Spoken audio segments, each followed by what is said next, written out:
So can you tell us about Caitlin's journey this season and how it's going to impact what she does next season? I really loved last season of The Flash, the Caitlin Killer Frost storyline, because I thought we finally got to see their relationship with each other, and they really explored that a little bit. And I think this year we're going to see a bit more of Killer Frost, and she's going to get to sort of take the wheel a little bit more. And I think it's going to be fun to sort of explore Killer Frost's relationship with everybody in Team Flash, and she's got to learn a lot about herself. She spent a lot of time in hiding. And there was some set meets, your new costume. Can you talk a little bit about that? I'm really excited about this costume. We started building it about a year ago, actually, and unfortunately there just was never time in season 5 for the new suit, so we'll start off season 6 and you'll get to see it, and I love it. I'm really, I feel like there's some homages to the comic books in it, and I hope fans love it too. And did you have any input into it? Kate Main is our very, very talented costume designer, but we did get to collaborate. There were other things I wanted, like I want her to be able to wear like the top and pants, so it's not always the full suit. There's a lot going on, which I love. We've been on the show for a number of years. How do you stop it from becoming a rush? You're like, okay, we're back in the Flash. We're doing it again. We're going into 6 years. What keeps it fresh for you? Honestly, for me, directing was a big deal. I loved directing last year. I get to direct again this year, so that's been an incredible opportunity. Caitlin and Cisco's relationship has been so important to the series, and it seems like now they'll have a different kind of dynamic going forward. What can you preview about how they'll be interacting? That was another thing that I really loved about season 5 was they had some incredible scenes together. They had a really nice journey, and I'm excited to see that continue in terms of Caitlin and Cisco's relationship, but also Killer Frost is new, she's new to the dynamic, and I'm excited that we're finally going to get to see her perspective on things. And, it's obviously different than Caitlin. So I think we'll have to see Killer Frost and Cisco develop their relationships. Caitlin's like the worst luck with relationships. She has. Anyone on the show. Is she going to change at all? Or?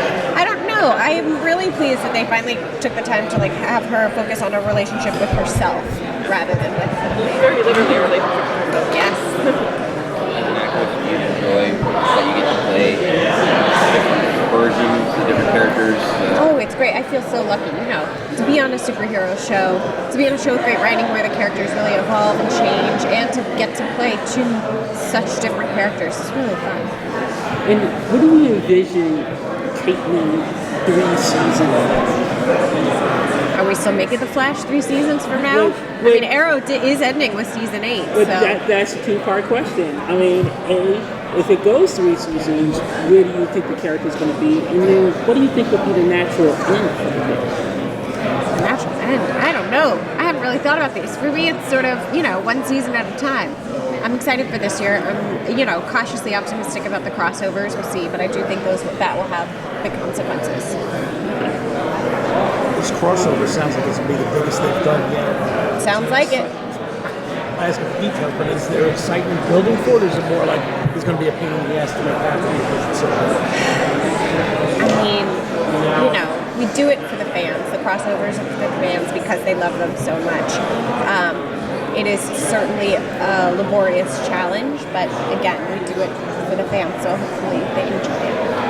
Since Arrow's been on for so long, and that's been considered the mothership show of the DC TV universe, and that's going off now, have you been told, or do you get a sense that The Flash is, since that's the second running show, that's going to become the mothership? Is there a plan? I don't know. That hasn't really been discussed. I think what's nice about the universe as it exists right now is all the different shows have their own space that they fill.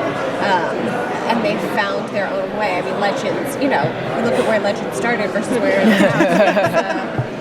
different. So everybody sort of found their footing. I'm not sure. Please. Which episode will you be directing this season? Season 6, episode 6. It's coming up. Well, I don't know what you had the chance to see of that one yet, but there is now Nothing. Well, from what you do know, which character do you most want to see Caitlin interact with? Oh, I don't know. I honestly, I've only seen the trailer, but I'm excited. I feel like they've cast some unbelievable women on that show, and I'm excited to see where the crossover takes us. How do you think I deal with Philosopher think it's something that's still affected her, but she also thought she'd lost her dad, 10 or 15 years ago.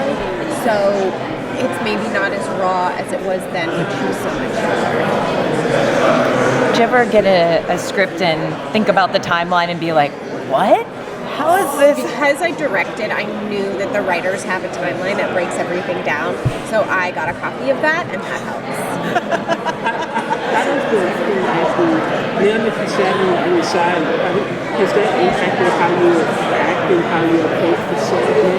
I don't think so. I've always been pretty aware of all the different moving pieces on a film set. It's easy for actors to be sort of myopic in their focus and only focus on their character and their storyline and whatever, and I think I've always been able to pay attention to the bigger picture, so it's just really allowed me to lean into that.